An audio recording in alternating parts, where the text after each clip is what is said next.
இந்த நாளில் உங்கள் அனைவருக்கும் இயேசு கிறிஸ்துவின் நாமத்தினால் அன்பின் வாழ்த்துக்களை தெரிவித்துக் கொள்கிறேன். நாம் இப்பொழுது தெய்வ வார்த்தை கேட்டு மகிழ்வோமா?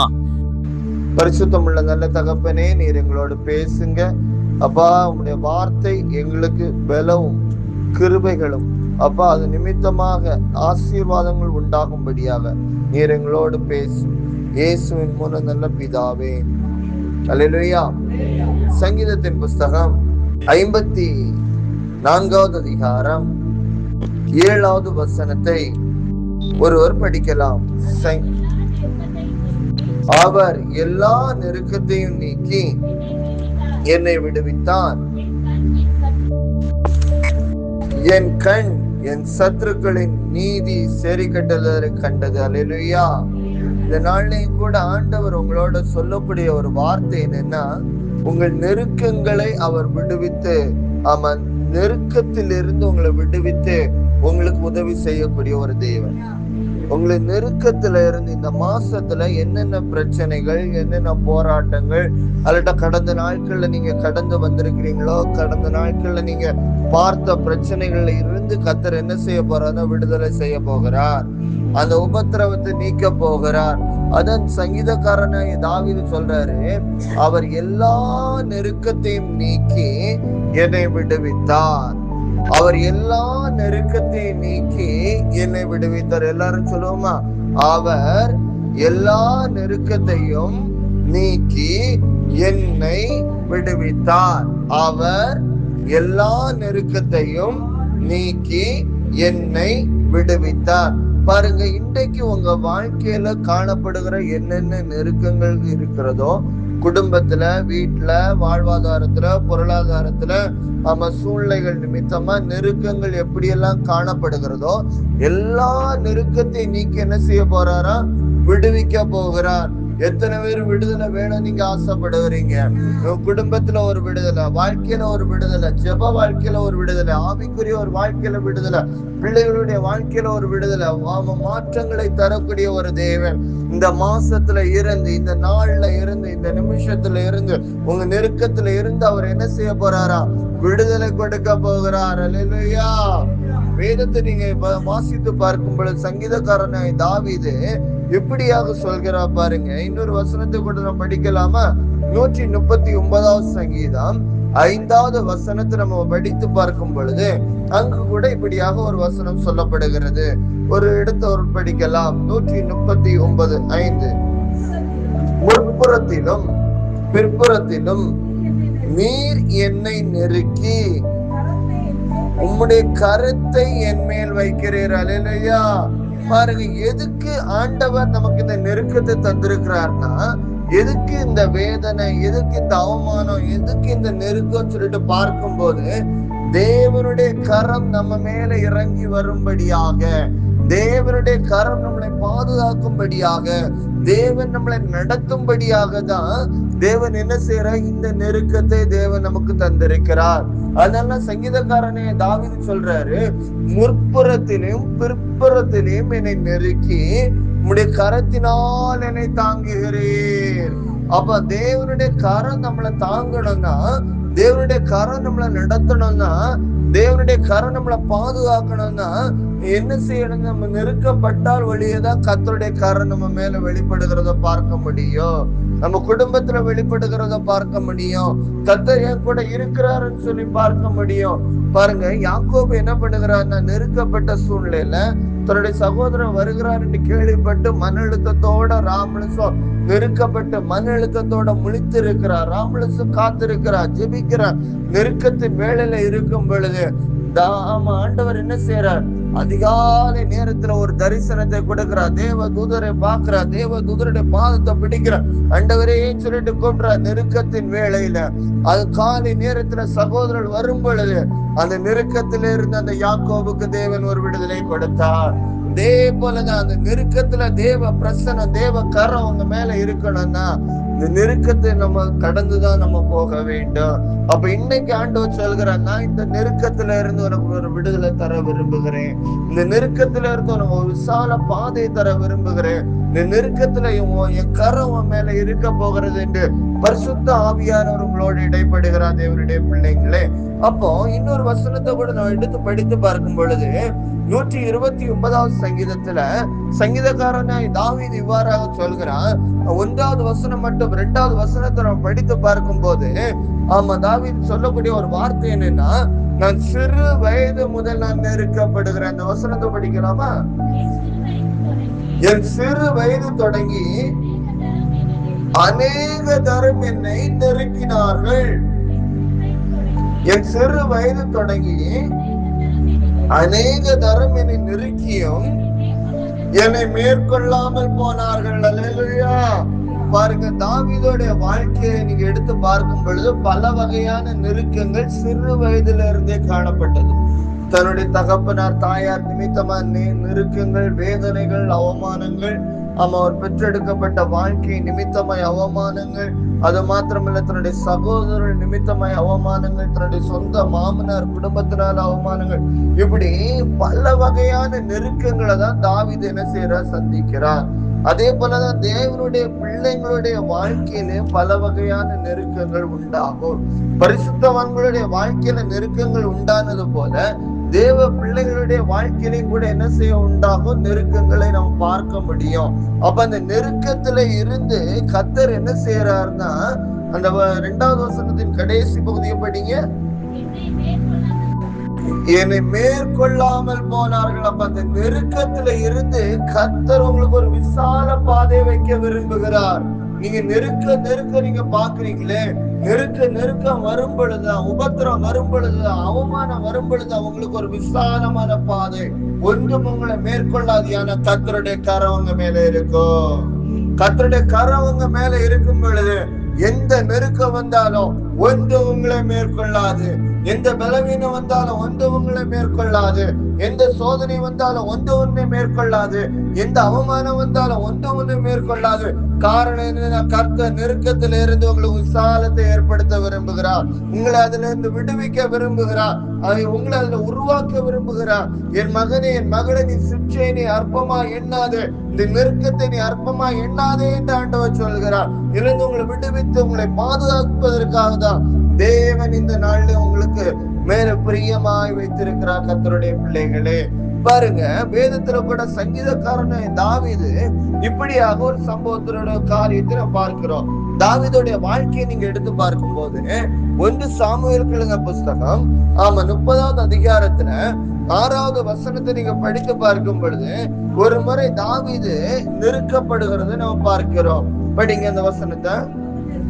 தாவீது மிகவும் நெருக்கப்பட்டான். சகல ஜனங்களும் தங்கள் குமாரரும் குமாரத்திகளும் மனக்கலசமானார்கள்.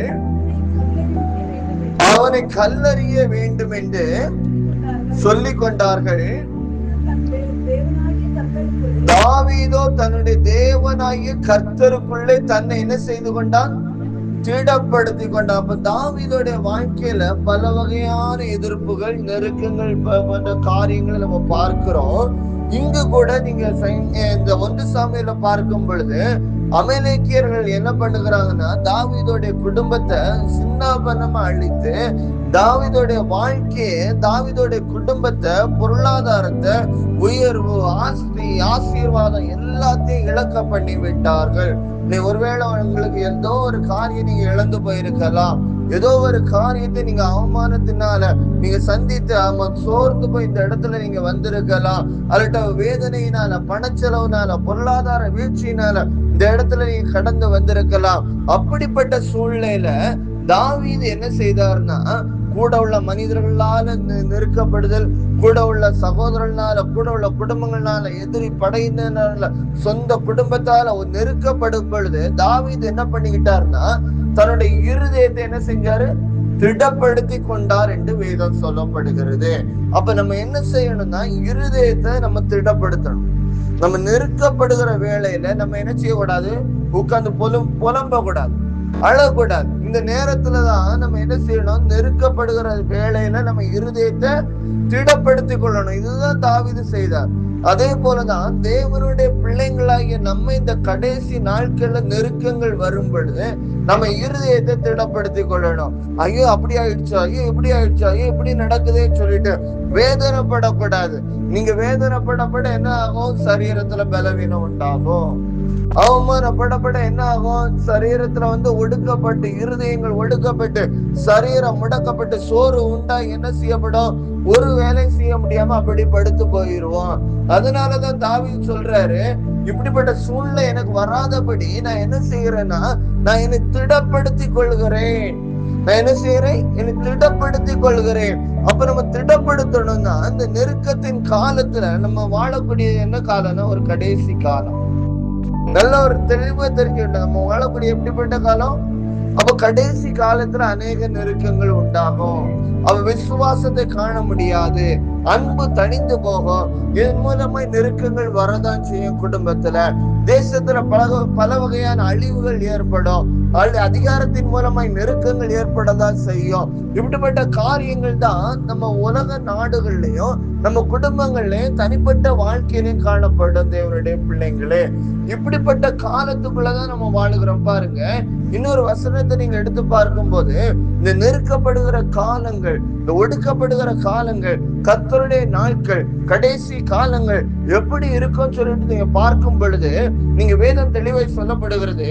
செப்பனியாவுக்கு எழுதின தீர்க்க தரிசன புஸ்தகம் 1வது அதிகாரம் 15வது வசனத்தையும் ஒருவர் படிக்கலாம்.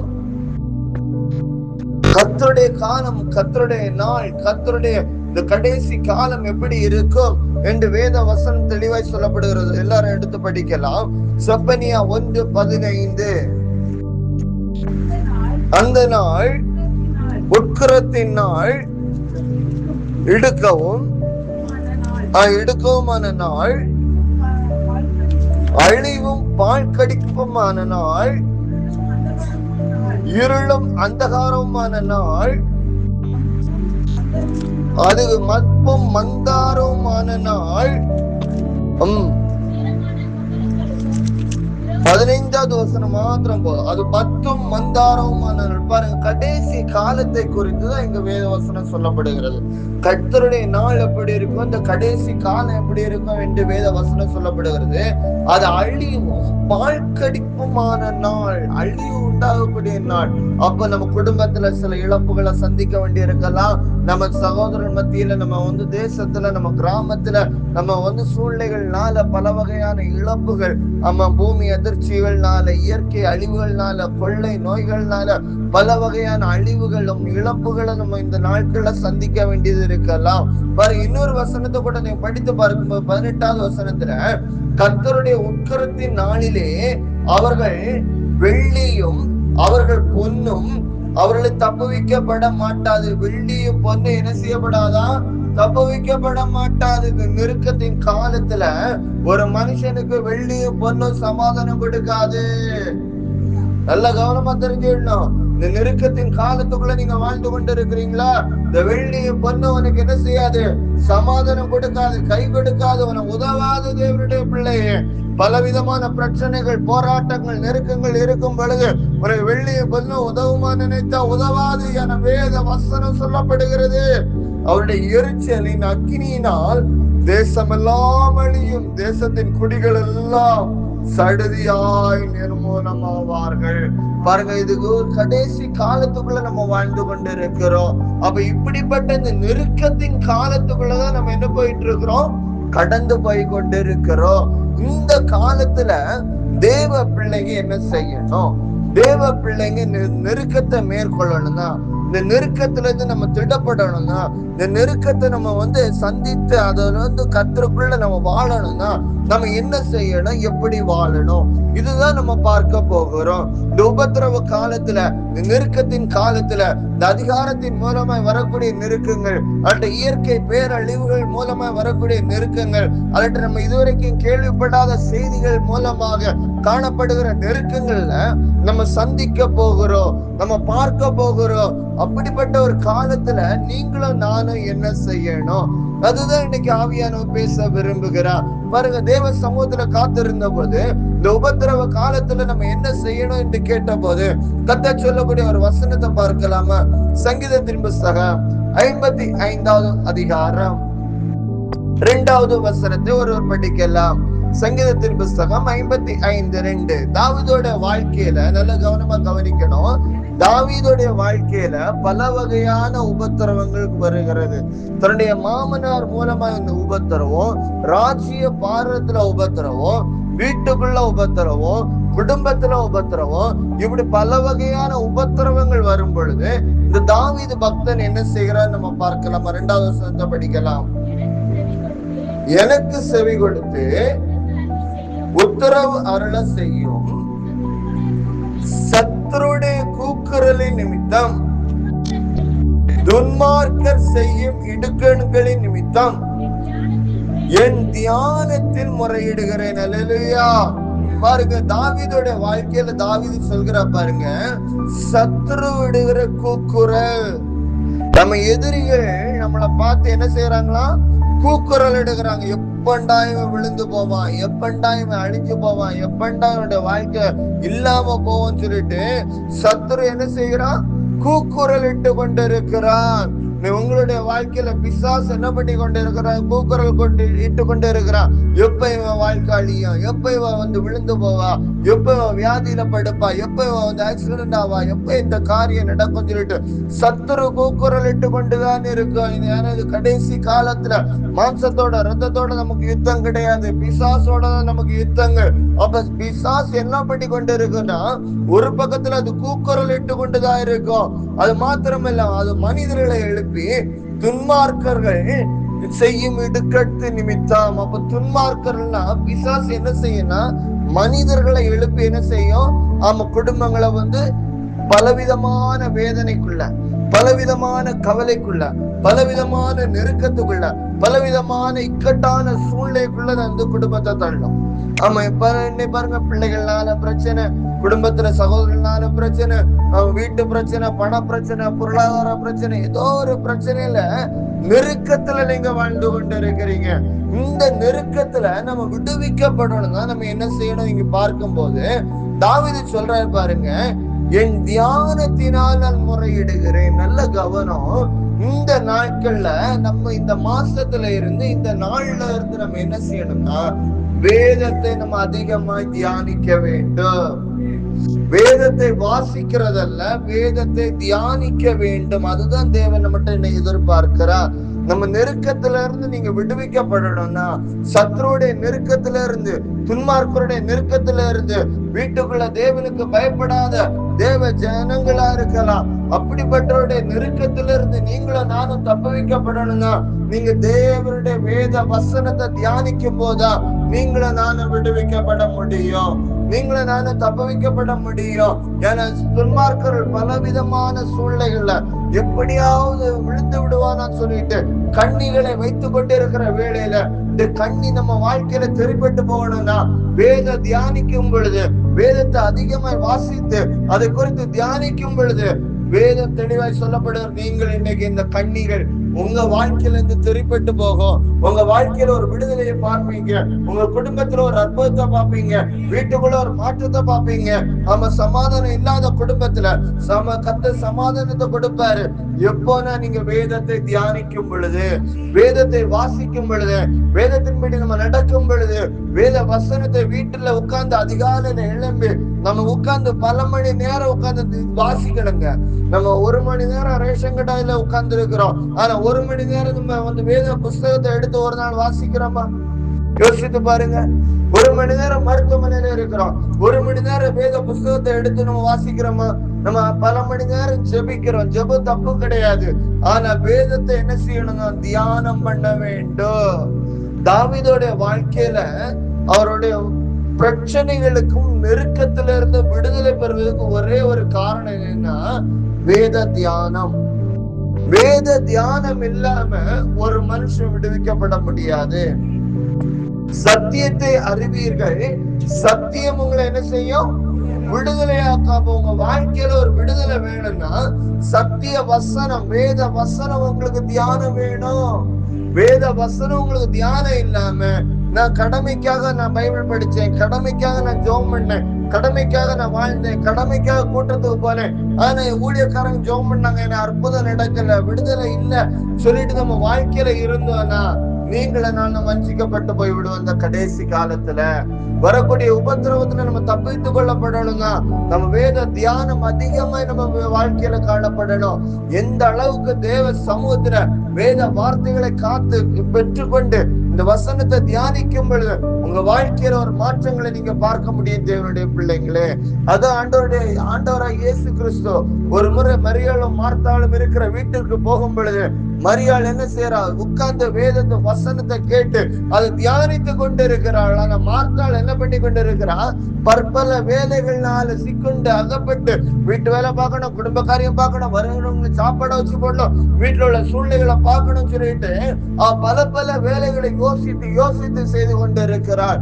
ஆனா வேதம் தெளிவாய் சொல்லப்படுகிறது, மரியாளோ நல்ல பங்கை தெரிந்து கொண்டாள். நீங்க வேத வசனத்தை தியானிக்க நீங்க தேவனிடத்துல இருந்து நல்ல பங்கை தெரிந்து கொள்வீங்க. அல்லேலூயா. அந்த நல்ல பங்கு உங்களுக்கு பெற்றுக்கொள்ளணும்னா நீங்க ஒவ்வொரு நாளும் வேத தியானம் தேவைப்படுகிறது. இன்னொரு வசனத்தை கூட நான் படித்து பார்க்கும் பொழுது அதே சங்கீதத்தின் புஸ்தகம் 55வது அதிகாரம் 17வது வசனத்தை படிங்க. தாவீது சொல்றா பாருங்க, அந்தி சந்தி மத்தியான வேளைகளிலும் நான் தியானம் பண்ணி முறையிடுவேன். பாருங்க, நல்ல கவனமா கவனிச்சு கொள்ளுங்க. அவர் எப்பெல்லாம் வேதத்தை தியானிக்கிறார்னா காலையிலையும் மாலையிலையும். அப்ப 2 நேரம் உட்கார்ந்து வேதத்தை எடுத்து வாசிக்கணும். நீ எத்தனை பேர் காலையில எழுப்பி வேதத்தை எடுத்து உட்கார்ந்து வாசிட்டு வந்துருக்கோம்? கை வைத்துங்க பாக்கலாம். வெகு குறைவாதான் இருக்கு, பாதிக்கு பாதிதான் இருக்கு. நீ தேவ பிள்ளைங்க என்ன செய்யணும்னா வேதத்தை எடுத்து வாசிக்கணுங்க. வாசிக்கிறது மட்டும் இல்ல, வசனம் என்ன சொல்லுதுன்னு சொல்லிட்டு கொஞ்சம் தியானம் பண்ணுங்க. ஒரு 10 நிமிஷம் உட்காந்து தியானம் பண்ணுங்க, குறைஞ்சு போக மாட்டீங்க. வேலைகள்லாம் இருக்கட்டும். மரியாள் என்ன பண்ணா? வேலைகள் இருந்த நேரத்துல என்ன பண்ணா? வேதத்தை உட்கார்ந்து தியானிக்க ஆரம்பிச்சா, வசனத்தை கேட்டு தியானிக்க ஆரம்பிச்சா. அது நிமித்தமா நான் நல்ல பங்கு தெரிந்து கொண்டா தேவனுடைய பிள்ளையே. நீ கொஞ்ச நேரம் இருந்தாலும் நீ வேதத்தை உட்கார்ந்து தியானம் பண்ண ஆரம்பிங்க. அப்பதான் உங்க வாழ்க்கையில உள்ள பிரச்சனைக்கு ஒரு விடுதலை உண்டாகும். பிரச்சனையில இருந்து நீங்க விடுவித்து தப்புவிக்கப்படுவீங்க. ஏன்னா வரக்கூடிய உபத்திரவம் சாதாரண ஒரு உபத்திரவம் கிடையாது. வரக்கூடிய காலம் சாதாரண ஒரு காலம் கிடையாது. வரக்கூடிய நாட்கள் சாதாரண ஒரு காலம் கிடையாது. அதிகாரத்தினால பல வகையான உபத்திரவங்கள் வரும், சூழ்நிலைகள்னால பல வகையான நெருக்கங்கள் வரும், சட்டங்கள்னால பல வகையான நெருக்கங்கள் வரும். இப்படிப்பட்ட சூழ்நிலைகளை நீங்களும் நானும் தப்பிச்சு கொள்ளணும்னா ஒரே ஒரு வழிதான், வேத தியானம் மாத்திரமே. பாருங்க, ஒரு முறை சவுல் என்ன பண்ணி கொண்டிருக்கிறான்? தாவீதை கொலை பண்ண தேடி கொண்டிருக்கும் பொழுது அந்த நெருக்கத்தின் வேளையில கர்த்தர் என்ன செய்தார்னா பாதுகாத்தார். ஈட்டினால கொல்ல வர்றாங்க.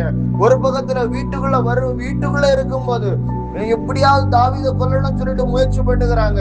இப்படி பல வகைகள்ல தாவீதுக்கு பாதுகாப்பை கொடுத்தது என்னன்னா வேத தியானம். அந்த நேரத்துல உட்காந்து நம்ம ஜெபம் பண்ணிட்டு இருக்க முடியாது. அந்த நேரத்துல உட்காந்து என்ன செய்ய முடியாதுன்னா அந்த ஏசப்பா கூப்பிட்டு இருக்க முடியாது. நீங்க எந்த அளவுக்கு வேதத்தை தியானம் பண்ணுகிறீங்களோ அந்த அளவுக்கு இந்த உபத்திரவ நாட்களை நீங்க தப்பித்து கொள்ளப்பட முடியும். இப்ப பாருங்க, ஒரு இயற்கை அழிவு வருது, ஒரு வெள்ளப்பெருக்கு வருது, அல்லட்ட ஒரு நிலநடுக்கமோ ஒரு பூமி எதிர்ச்சிகளோ வருதுன்னு வைங்களா, திடீர்னு வீடுகள்லாம் இடிஞ்சு போகுது. நம்ம கையில உள்ள வேத புஸ்தகம் எல்லாம் என்ன செஞ்சு போயிடும்? காணாமல் போய்விடும்.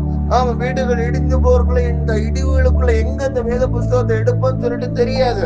வேதத்தை கிடைக்க கூடாத ஒரு பஞ்ச கால நாட்கள் வருகிறது.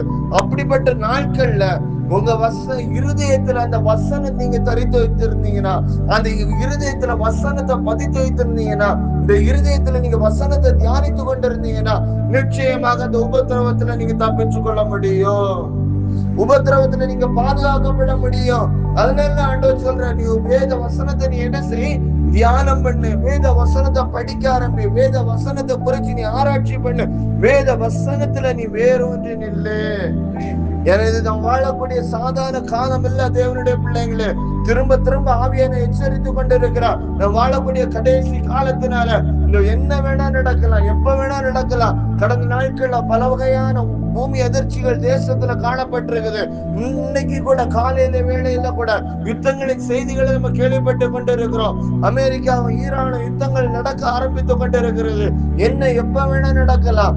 ஒரு குண்டு போட்டா பூமியே இந்த நேரங்கள்ல அழிந்து போகிற ஒரு சூழ்நிலை, வீடுகள் எல்லாம் தரைமட்டமா வரக்கூடிய சூழ்நிலையில வேத புஸ்தகங்கள் கிடைக்காத ஒரு காலங்கள் வரப்போகிறது.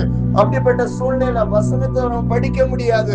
பைபிள் எல்லாம் எரிஞ்சு போயிடும். ஒரு குண்டு போட்டாங்கன்னா நம்ம ஏரியாக்கள்ல நம்ம வீடுகள் எல்லாம் இடிந்து எரிந்து போகிற வேளையில வேத புத்தகங்கள் எல்லாம் கருகி போய்விடும். அதனால இந்த நேரத்துல நீங்க இருதயத்துல வேதத்தை தியானிக்க ஆரம்பிக்கும் போது, இந்த வசனம் உங்க இருதயத்துல இருக்கும் பொழுது அது உங்களை பாதுகாத்து உங்களை விடுவிக்கும், அது உங்களை தப்புவிக்கும் தேவனுடைய பிள்ளைங்களே.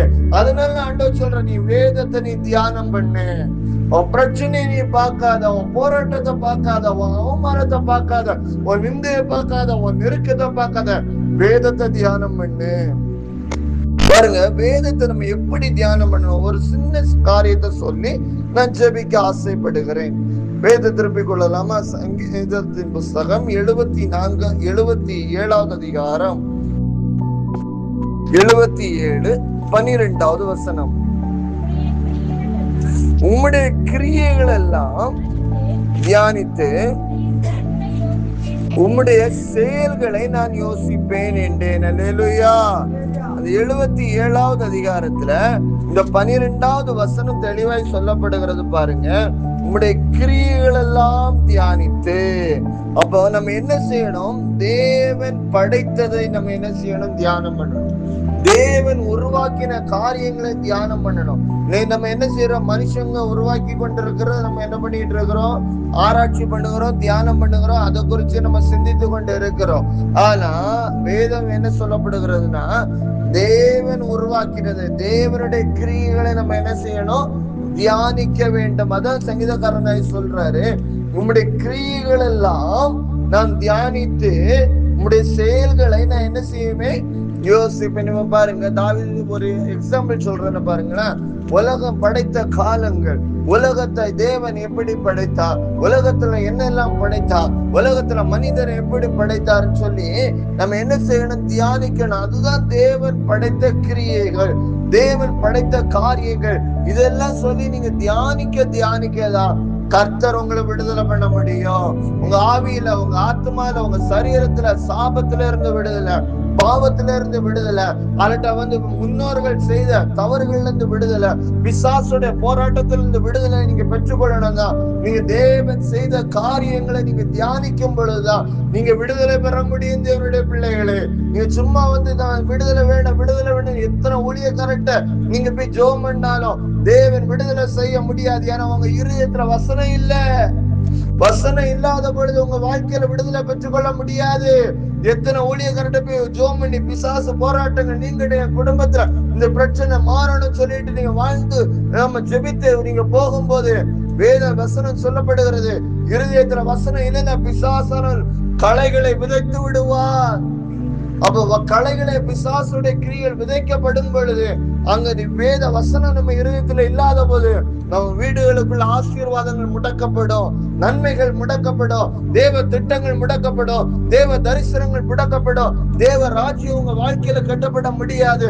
அதனால ஆண்டவர் சொல்கிறார், நீ வரக்கூடிய உபத்திரவத்துக்கு நீ தப்பிச்சு கொள்ளணுமா, வரக்கூடிய பிரச்சனைகளுக்கு தப்பிச்சு கொள்ளணுமா, உன் தரிசனத்துல நீ நிலைத்திருக்கணுமா, உன் வாழ்க்கையில நீ நிலைத்திருக்கணுமா, கர்த்தருக்குள்ள நீ சந்தோஷமா இருக்கணுமா, முதலாவது வேத வசனத்தை நீங்க தியானம் பண்ணுங்கள். அதான் ஆண்டவர் சொல்கிறார், தேவன் படைத்த காரியங்கள், தேவனுடைய கிரியைகளை நீங்க தியானம் பண்ணுங்கள். இன்னொரு வசனத்தை நீங்க படித்து பார்க்கும் பொழுது சங்கீதத்தின் புஸ்தகம் 143வது அதிகாரம் 5வது வசனத்தை ஒரு படிக்கலாம். பூர்வ நாட்களை நான் நினைக்கிறேன், உங்களுடைய செய்கைகள் எல்லாம் நான் தியானிக்கிறேன். கர்த்தர் என்னென்னலாம் செய்தார், செங்கடலை எப்படி பிளந்தார் அதை நான் தியானிக்கிறேன், யோர்தானை எப்படி பிளந்தார் அதை நான் தியானிக்கிறேன், எரிகோவை எப்படி உடைச்சார் அதை நான் தியானிக்கிறேன். இப்படி தேவனுடைய செய்கைகளை நம்ம தியானிக்க வேண்டும். இன்னைக்கு நம்ம தேவனுடைய செய்கைகளை எப்படி நம்ம தியானிக்கிறோமா? அது உட்கார்றதுக்கே நேரம் இல்லையே, எப்படி நம்ம தியானிப்போம்? நம்ம யோசிக்கிறது என்ன, நம்ம இந்த பிரச்சனை எப்படி மாறும், இந்த போராட்டம் எப்படி மாறும், இந்த பிரச்சனை இருந்து விடுதலை பெறணும்னா நம்ம எங்க போய் ஜோம் பண்ணாலா விடுதலை பெறுவோம் நம்ம நினைக்கிறோம். ஆனா வேதத்தை தியானம் பண்ணாதான் உங்களுக்கு விடுதலை. தேவனுடைய பிள்ளைங்களே, ஆண்டவர் தான் வேத வார்த்தையினால தெளிவா உங்களுக்கு சொல்ற. நீ வேத வார்த்தையை படிக்காம, வேத வசனத்தை தியானம் பண்ணாம நீ எத்தனை இடத்துக்கு போனாலும், எத்தனை கூட்டத்துக்கு போனாலும் ஒரு விடுதலை பெற்றுக்கொள்ள முடியாது, அற்புதத்தை பார்க்க முடியாது, பிசாசுடைய கிரியையும் குடும்பத்துல இருந்து விலகாது.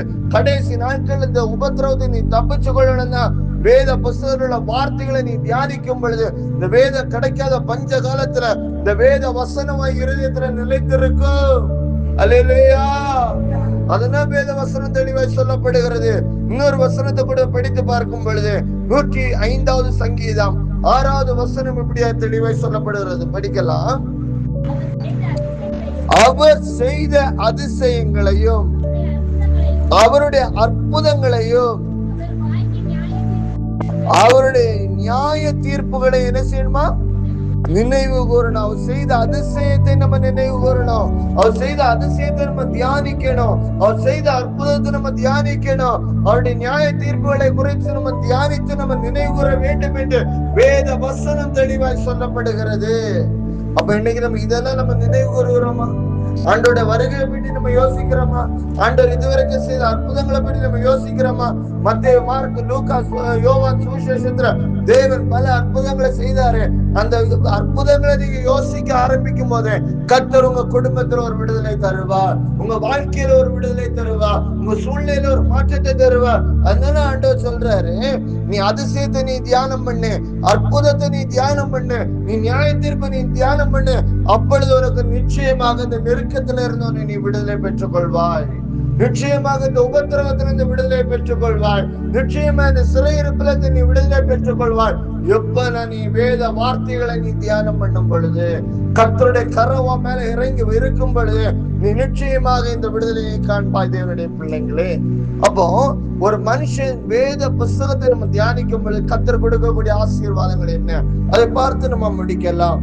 வேதம் திருப்பிக் கொள்ளலாமா? நீதிமொழிகளின் புஸ்தகம் 3வது அதிகாரம் 3வது வசனம் மட்டும் 4வது வசனத்தை படிக்கும் பொழுது வேத வசனம் இப்படியாக தெளிவாய் சொல்லப்படுகிறது. படிங்க. கிருபை சத்தியம் உன்னை விட்டு விலகாதிருக்கும், நீ அவைகளை உன் கழுத்திலே பூண்டு அவைகளை உன் இருதயத்தின் பலகணிகள்ல எழுதிக்கொள். வேத வசனத்தை தியானிக்கிறது இல்ல, அவைகளை உன் இருதயத்துல என்ன செய்யணுமா, எழுதி கொள்ளணும். அவைகளை இருதயத்துல எழுதி கொள்ளும் பொழுது என்ன நடக்கும் பாருங்க.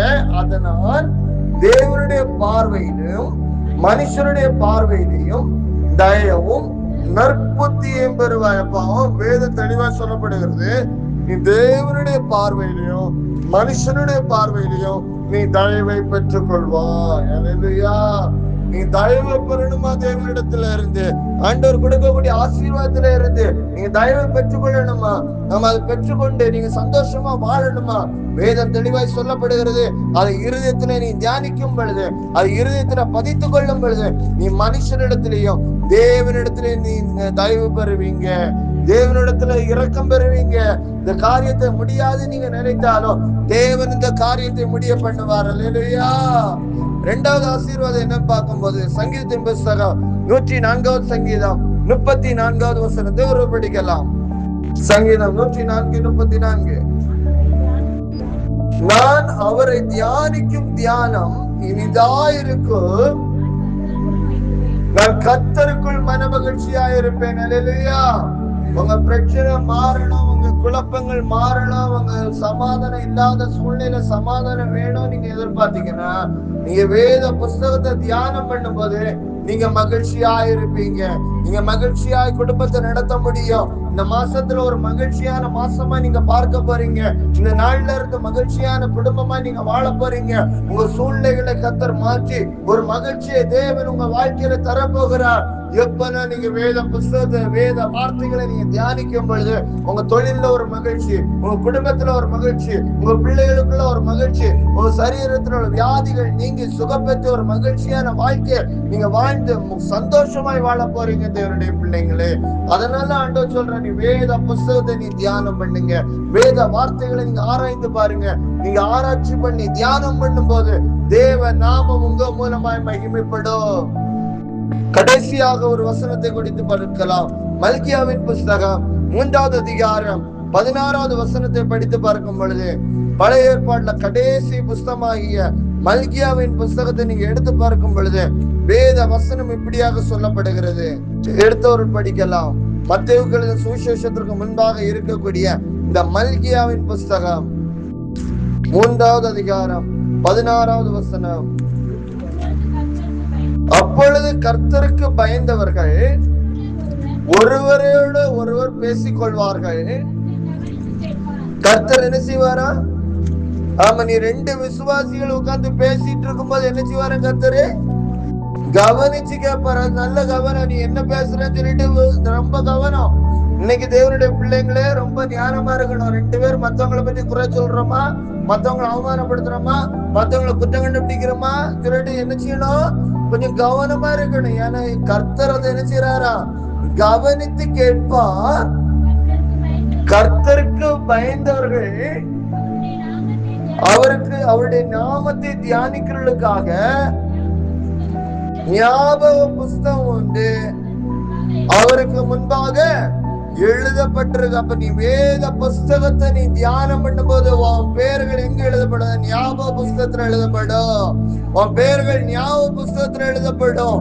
வேதத்துல தெளிவாய் சொல்லப்படுகிறது, மொர்கதா என்கிற மனுஷனுடைய பெயர் ஞாபக புஸ்தகத்துல எழுதப்பட்டதுனாலதான் மொர்கதாயுடைய ஜெபத்திற்கும் மொர்கதாயுடைய வேத தியானத்திற்கும் கர்த்தர் பதில் கொடுத்து மொர்கதாவை கர்த்தர் உயர்த்தினார். யூத குலத்தை கர்த்தர் அழிக்காதபடி கர்த்தர் பாதுகாத்தார். காரணம் என்னன்னா அவனுடைய வேத தியானம். அவனுடைய இருதயத்துல இருந்த கர்த்தருக்கு பயந்து கர்த்தருடைய வசனத்தை தியானம் பண்ணுகிற ஒரு காரியம். இன்னைக்கு உங்களுடைய வாழ்க்கையில கர்த்தர் ஞாபக புஸ்தகத்துல உங்க குடும்பத்தை உங்க தனிப்பட்ட வாழ்க்கையோட பேரை எழுதணும்னா இன்னைக்கு என்ன செய்யுங்கன்னா உங்க வாழ்க்கையில வேத புஸ்தகத்தை தியானம் பண்ணுங்க. நிச்சயமா ஒரு வாழ்க்கையில உலகத்துல வாழும் போது ஒரு விடுதலை, பரலோகத்துக்கு போகும்போது அங்க ஒரு சந்தோஷம், அங்க ஒரு சமாதானம், அங்க ஒரு மகிழ்ச்சி, அங்க தேவனுக்கு முன்பாக நீதியின் சூரியனாகி அவர் நமக்கு முன்பாக இருக்கும் பொழுது மகிழ்ச்சியா வாழலாம். தேவனுடைய பிள்ளைங்களே, இதுவரைக்கும் கண்டராத உபத்திரவத்துல இருந்து நீங்கள நானும் தேவனுடைய சபையாகிய தேவ பிள்ளைங்க ரகசிய வருகையில காணப்பட்டு அங்க தேவனோடு கூட காணப்படலாம். தேவனோடு கூட நம்ம ஆளுகை செய்யலாம். அவரோடு கூட நம்ம ராஜாக்களாம், லேவியர்களாம், ஆசாரியெல்லாம் காணப்பட்டு கர்த்தருடைய வருகையில நம்ம களி கூறலாம். சாத்தானுடைய தந்திரத்தை, சாத்தானுடைய திட்டத்தை நம்ம மேற்கொண்டு ஜெயத்தை எடுத்து வேத புஸ்தகத்தை நீ தியானம் பண்ணி பாருங்க. நிச்சயமா பரலோகத்துல உங்க பெயர்கள் எழுதப்படும். உங்க பெயர்கள் பரலோகத்துல இடம் பெற்றிருக்கணும். பேதுரு பாருங்க, அவர் கல்லாத ஒரு மனுஷன் தான். ஆனா அவர் சொல்றாரு, ஆதியாகமத்திலிருந்து வெளிப்படுத்தல சுவிசேஷமா பிரசங்கிக்கிறார். சேவால பாருங்க, ஒரு பந்தி விசாரிப்புக்காரன். அவர் ஆதியாகமத்துல இந்த மோசையோட வரலாறு முதல் தாவீதோட காலத்தின் முதல் பழைய ஏற்பாடு முடிவு வரைக்கும் அவர் என்ன சொல்றாரு? பிரசங்கம் பண்ணுகிறார். அப்போ அந்த அளவுக்கு வேத புஸ்தகத்துல உள்ள அந்த தியானங்கள், அந்த பழைய ஏற்பாடு பரிசுத்தவான்களோ புதிய ஏற்பாடு பரிசுத்தவான்களோ இருதயத்துல வைத்துக் கொண்டனால தேவன் கண்களை மூடும் பொழுது பரலோகத்திலுள்ள சிங்காசனத்தில் இருக்கிற தேவனை கண்கள் முன்பாக ஏறெடுத்து பார்த்தார். நீங்க எல்லாரும் கண்களை மூடுமா? ஆண்டவரே, நான் இன்றையில இருந்து ஒரு தீர்மானம் எடுக்கிறேன். நான் வேத புஸ்தகத்தை நான் இனிமேல் ஒவ்வொரு நாளும் காலை வேளையில இரவு வேளையில நான் தியானம் பண்ணுவேன். அப்பா, இரவு நான் தூங்க போகும்போது நான் தேவையில்லாத காரியத்தை நான் இனிமேல் யோசிக்க மாட்டேன். என் குடும்பத்தோட பிரச்சனைகளை நான் யோசிக்க மாட்டேன். என் வீட்டோட சூழ்நிலைகளை நான் யோசிக்க மாட்டேன். கையில இருக்கிற மொபைல் போனுக்கு நான் நேரத்தை அதிகமா கொடுக்க மாட்டேன்.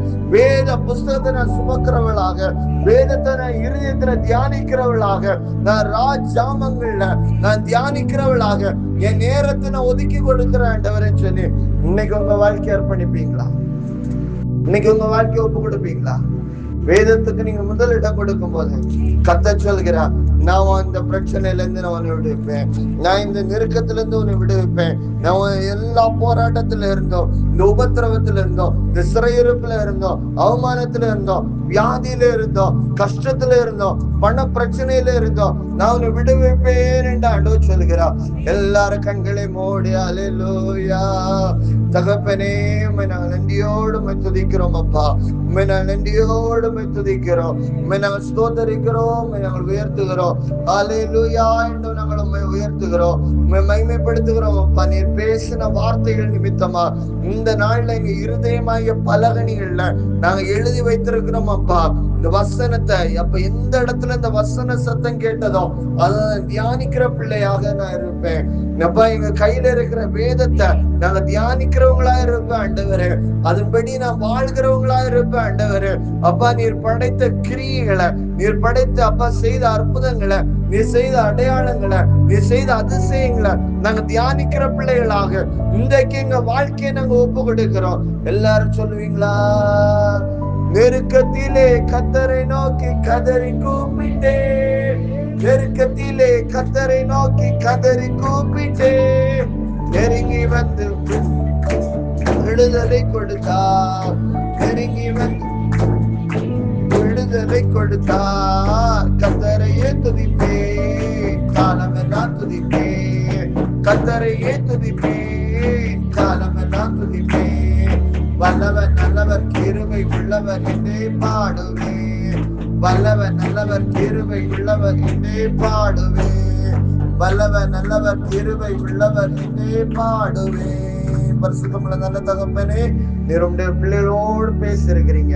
அந்த பேசின வார்த்தையின்படியாக ஒவ்வொருவரும் இந்த நாள் முதல் வேதத்தை தியானிக்கிறவங்களாக, ஆராய்ச்சி பண்ணுகிறவங்களாக அப்பா, அதுல வேத வசனத்தை இருதயத்துல பதித்து வைத்திருக்கிறவர்களாக, உபத்திரவத்துக்கு தப்புகிறவர்களாக, விடுதலை பெற்றுக் கொள்கிறவர்களாக, ஆசீர்வாதங்களை பெற்றுக் கொள்கிறவர்களாக ஒவ்வொருவரையும் மாற்றி வருகைக்கு ஆயத்தப்படுத்துவீராக.